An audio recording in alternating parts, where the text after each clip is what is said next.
जय माता दी. आता 9-10 महिने झाले तरी माझा क्लास पूर्ण झाला नाही का. माझा पूर्ण क्लास झाला. मला कपडे पण छान शिवता यायला लागले, कारण मी मशीन तिथं ठेवल्यामुळं माझी खूपच प्रॅक्टिस झाली आणि दिवसभर मला मशीनवर बसता यायला लागलं. आणि भाभींनाही समजलं आता यांना परफेक्ट ब्लाऊज येतं आहे, परफेक्ट ड्रेस येत आहेत. मग नंतर भाभी मला थोडं थोडं काम द्यायला लागल्या. मग मी ते आनंदाने शिवायला लागले. खूप छान क्लास झाला, खूप छान कपडे शिवायला लागले.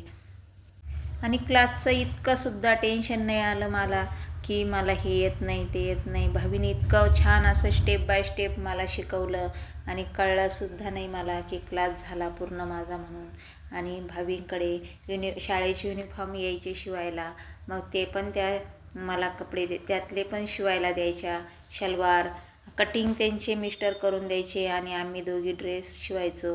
रोजचे 9-9, 10-10 ड्रेस शिवायला लागलो. खूप छान ड्रेस पण शिवायला लागलो, ब्लाऊज पण शिवायला लागलो. आणि आनंदाने दिवस कधी जायचा हेही कळत नव्हतं आम्हाला. माझं थोडं थोडं कामही चालू झालं. कशी वाटली आमची दोघींची मैत्री कमेंट